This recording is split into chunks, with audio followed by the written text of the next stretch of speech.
Hey guys, guess what? I reached 1,000 subscribers. I'm as surprised as you, don't worry.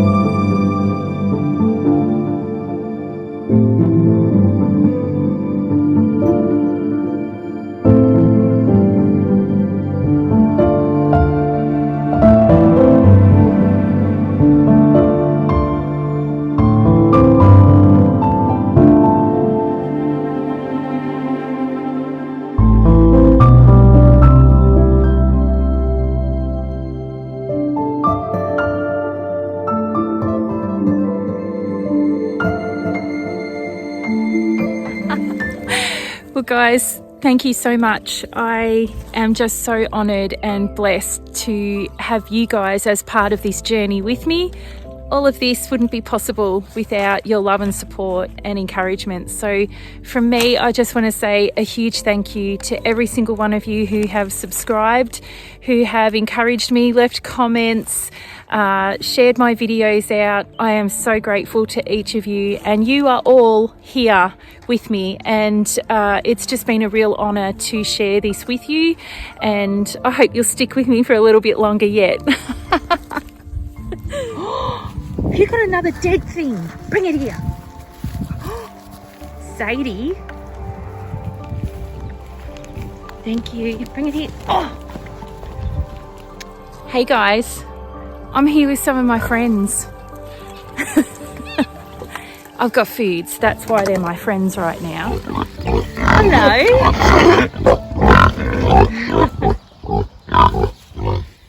Well, welcome guys. This is Flowerfolk Farm. For those of you who are new to the channel or who don't know me, my name is Anita, and a year ago, or a bit over a year ago, I quit my job to pursue a farm-based career here. I am actually a public health practitioner by trade, and I specialise in global and local food environments. And down that end of the farm is a community garden, and I run a whole lot of food programs out of that community garden and education programs too. And it's a community space that was completely funded by community for community. It is part of the Grow Free movement, which is where we have a share cart that the community utilise, and we do like a take what you need, leave what you can system. Down this end of the farm is my small-scale chemical-free flower farm. So I have just finished my first season as a flower farmer slash florist, and as you can see, I'm extending and making this space a little bit bigger for next season. What you can see behind me is another part of our extension here, which is my polytunnel. For those of you who watched my previous video, you will have seen that that's come to a little bit of a standstill because I have struggled to access supplies for this, mainly the plastic and fittings. However, I've got some great news. Hey Sadie, will we go show them what arrived 2 days ago? Yep, you heard it. The plastic arrived 2 days ago, mind you, and I cannot tell you how relieved I am. I was starting to panic a little bit because, of course, in 4 weeks' time, I'm going to be wanting to plant out my seedlings for spring, and the plastic still hadn't arrived. But, ta-da! It's here. So, seeing as I've reached an amazing little milestone of reaching 1,000 subscribers, I wanted to make today's video something a little bit special. So today, what I'm going to do is show you how to set up your own victory garden at home on a budget. You don't have to spend anything on this. You just need to have some skills, and I'm going to give them to you today. And I want you to have everything you need to be able to get started to grow your own food.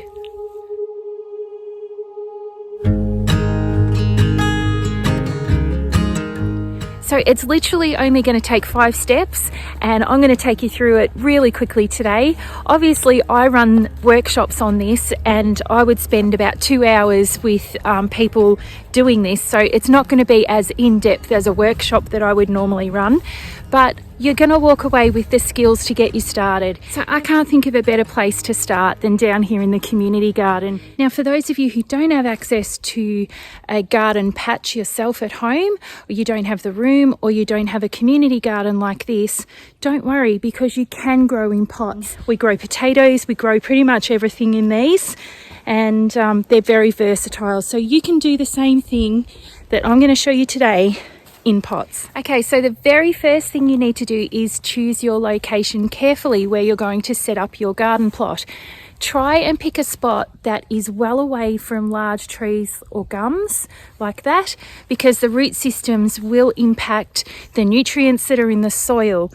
Also have a think about sunlight. So gardens and plants like these need roughly 6 to 8 hours of sunlight a day, and they need really well draining soil. Now also remember that the sun in summer sits higher in the sky than in winter, so if you're growing winter vegetables, you may need to actually have a look at the sun and make sure that your patch is getting enough sunlight during winter as well. Now, step number 2 is to mark out the area you are going to be growing your veggies in, remove any grass or rocks and things like that, and improve the soil with things like compost and mulch. Now, what you can see here is I have quite a lot of beautiful compost beds here, and in between we have mulch. Now, you can use a whole range of things for mulch. It doesn't need to be wood chips. You can use sugarcane mulch, pea straw. I also use strips of carpet, which you can see at the back there, that act as a weed suppressant. But just make sure that you have a really good think about that before you start building your garden up. One of my key tips that I will tell you here is that mulch is the key to healthy soil, moisture retention, and it improves your soil quite significantly because it encourages worms to come in. So I cannot emphasize enough, mulching, and very thick mulching, is going to be a really good friend of yours. Now, I have had many people say to me, my soil is really rubbish and I can't grow anything in it. And I'm going to tell you this, so was mine. If you are struggling with your soil, just go up. So build your beds up. You don't need edging, you don't need anything. Don't make it harder than it needs to be. If your soil is rubbish, just build on top of that and put some cardboard down around it to stop the weeds, and just start growing in some compost rather than the soil. And what will happen as time goes on, the compost will break down into the soil and it'll improve what's underneath.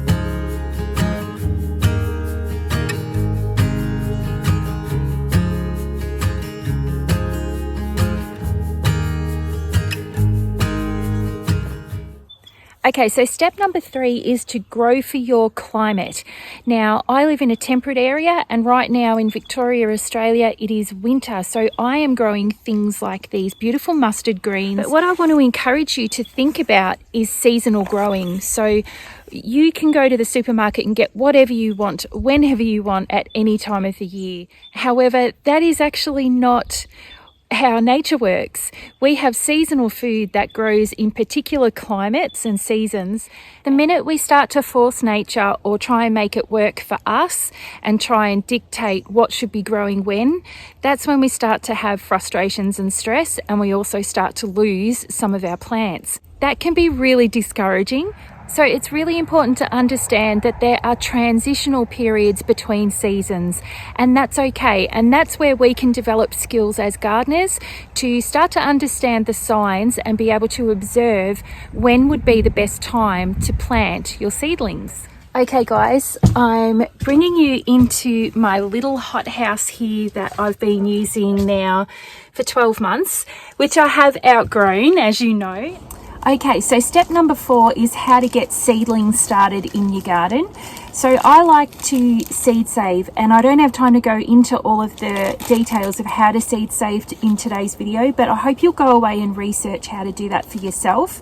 The benefits of seed saving are, of course, cost, and also you're getting a seed that is used to growing in your climate and your conditions. So to get started, you don't need to spend money. I've got a little converted cubby house into a little hothouse here now. You could do something similar to that, or you could use recycled containers like these. These had biscuits in them. You can just put holes in the bottom, fill them with soil and put your seeds in there, and that creates a nice little hothouse environment. You can keep them on your windowsill. Just keep them somewhere where the soil temperature will heat up a little bit. Now for today's purpose, I'm going to be showing you how I sow cos lettuce seeds into a tray of seedling mix. Now with seeds, what you need to remember is these ones are very, very tiny, so they don't need to be buried very deep under soil. Whereas if you were using something like these pumpkin seeds, you could plant those as deep as your thumbnail and they would take off fine. But lettuce seeds, they're tiny, so we're only going to sprinkle those very lightly over the top of that soil. Then I'm going to very lightly cover that with some sprinkled seed raising mix, and then we're just going to water that in. Now I use you don't need to spend money here, okay? You can use recycled containers for just about everything. This soft drink container is literally now a little waterer, and it's perfect for in the hothouse. You can just fill them up and keep them in there ready to go. You just need to make sure now that is kept nice and moist and doesn't dry out. It probably will take between 10 to 14 days for these guys to come up. Okay guys, so here we are at step number 5, the final step in our victory garden process, and that is planting out our seedlings. Once you get these guys out of the hothouse, you need to let them do a process called hardening off. Now that is where you leave them out in the weather to acclimatise to being out of a hothouse environment and into a normal weather environment. Once you've left them for a couple of weeks and they've adjusted to that, you're ready to plant them out. Now normally what I do in a big tray like this is I very carefully just start at the corner and grab it and lift it, and you'll see straight away there's a root system happening there, and you can very easily just gently tear that off, and then you've got a section of plants to start with. The rule of 3 with plants is sun, soil and water. So have a think about the soil. You want it to be well broken down compost that you're planting into. You want to make sure that you've got either a watering system happening or plans on how you're going to water. And sun, of course, how much sunshine it's going to be getting during the day.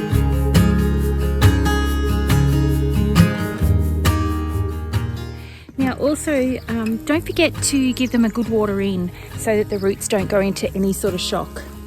Well guys, that's it. I hope it's been helpful for you. I hope there's been some information in there that you've been able to learn a few things from. If you've got any questions, leave them in the comments below. But I just want to say again, thank you. Thank you for helping me reach 1,000 subscribers and for being amazing. Thank you guys. Until the next video, bye.